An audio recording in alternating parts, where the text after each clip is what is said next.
Hello, I am Xarkun. This is World of Warships Legends. Today I've got a video for you on the map Fault Line. Capture the base mode in the Tier 7 Tech Tree. Japanese gunboat destroyer Akizuki, which is quickly becoming one of my favorite ships in the game. Now I realize I did not put my commander build on the screen at the start of this video, but right now I am using Togo as my commander, mostly because he's got two things over Kurita, who I was using previously. Thing number one, extra fire chance, and I feel like that is noticeable with these guns. Thing number two, extra gun range. I can get these guns reaching out a little bit further with Togo at rank 11 than I can with Kurita at rank 11, and the arcs on the shells for these guns, fairly flat, fairly good shell ballistic qualities, so they aren't very difficult to aim at range, and I find that having a little bit of extra range is a nice thing to have on this ship. But this video is not so much about the Akizuki, it's more about positioning your ship to win on this map, Fault Line. Now, I watched T-Bull's video on this map a few days ago, and he was talking about how you see the flank that I spawned on, this westernmost flank that's here behind these islands. Well, I spawn here, and there are 3 enemy ships directly across from me. Now, there's a spawn to the right of us, sort of to the western side of our cap circle, that you can see is pushing in this direction. And then there are 3 blue ships far to the other side of the map. Can't even see them on the map right now because they're so far away. And to the north of them, approximately 6 enemy ships. Now, what teams like to do when they spawn on my side is the spawn to the west of the blue cap circle likes to come to this western side of the map and overrun the 3 enemy ships that spawn here. Usually when that happens, the 6 enemy ships to the north will push south against our weak spawn, the 3 ships, and obliterate them. So I believe what T-Bull was trying to argue for this map is that the western spawn on the blue base, the western, not the far western spawn where I spawned in, but the one right next to the base, that spawn should either push forward into the center or push east toward the stronger side of ships, since there are only 3 ships on the side of the map where I am. My team's not really doing that. They're kind of being indecisive as far as things go, and I'm keeping that in mind the entire time. The Akizuki, not a very quick destroyer. I think it's got a top speed of about 34 knots. I think we're hitting it right now.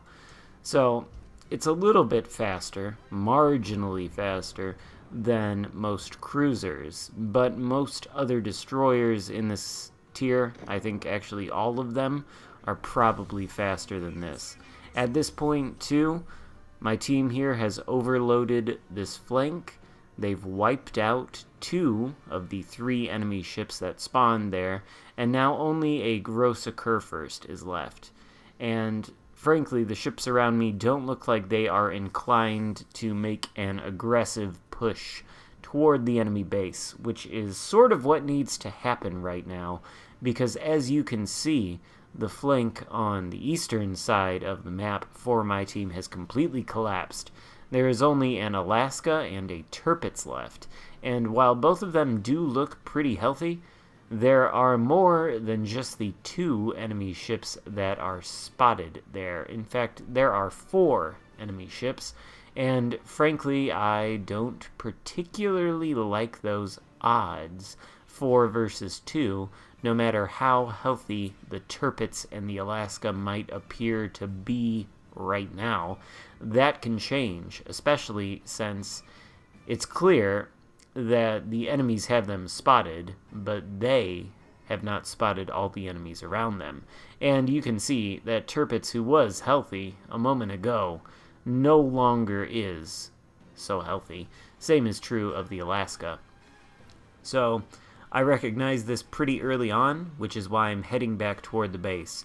It's only a matter of time before this Tirpitz and this Alaska both go down, and I am the only thing standing between the 4 enemy ships right over here and our base. So I am pinging it. I think one cruiser, you can see him sort of turning over to the western side of the map, right by that big island there. He's turning in, and he's going to come into the center ring here, head back toward the base, and try to support me. The friendly Alaska goes down, and the Tirpitz isn't far behind him. Now, big problem for me, 2 radar cruisers are over here on this flank, the Alaska and the Cleveland. Not exactly 2 ships I'm going to want to tangle with, but they've got this Tirpitz caught in a crossfire. They're going to sink him, and at this point I want to try to get a few hits in there on this Alaska, who I feel like is a little bit less threatening to me than the Cleveland would be. Immediately start a fire, which is one of the benefits of this Togo build, kind of why I'm testing it out. I think that's what Chili Games has been using this build with Togo, and I think he's probably correct about that. I do think Togo is a very strong commander for this ship. Now aiming at the Richelieu, despite the fact that the Akizuki is quite slow, being at range like this and having that little bit of extra range, I think it's 12.7 kilometers on this build, if I am not mistaken right now, so I've got like a 10-kilometer cushion, or a 2-kilometer cushion between where I am, 10.7 kilometers away from this Richelieu, and my max firing range. I'm increasing the distance, kiting away. He's having a difficult time to hit me as I maneuver, and so are these other ships out here. I am taking a lot of fire, though. Luckily, the Cleveland is really too far away to hit me. Enemies are starting to focus on the friendly cruiser that has pushed in to assist me. So I am trying to take down this Richelieu before he can obliterate that cruiser. Richelieu is definitely the biggest threat to that guy, and if I can land enough shells on him before he gets around this mountain, I should be able to take him down. He is on fire. The fire takes him out. And there's our first kill of the game with 33,000 damage done. Now this game is not going to be a barn burner in terms of total damage done. It's more about making sure you're in the right position to win the game. Had I gone with my teammates on the western flank, you can see they've pushed up sort of parallel to the enemy base right now. They've been chasing that gross occur first for the better part of the last 5, maybe even 10 minutes, I don't know. Well, not 10 minutes, because that's when the battle started, I guess. So, the better part of 5 minutes. In any case, had I not come down here, it's probably pretty likely that we wouldn't even be spotting the enemy ships that are now inside of our base, much less resetting them or shooting them. Nobody would be in range to do that.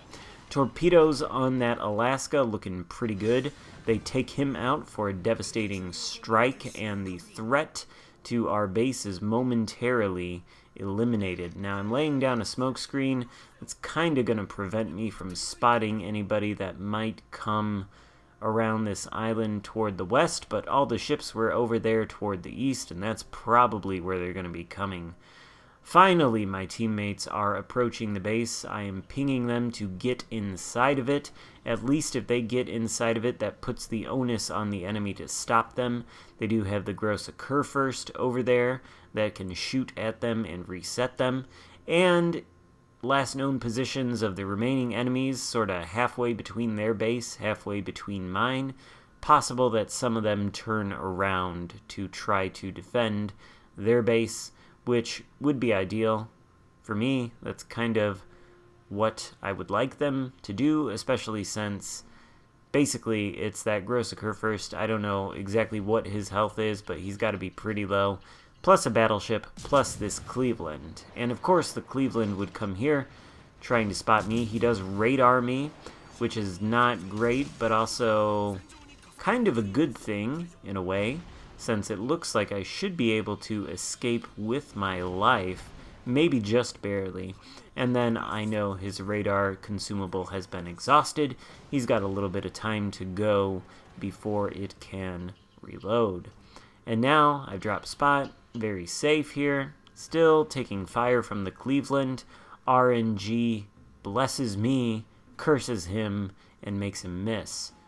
But now just the Cleveland is in our base. Torpedoes on their way toward him.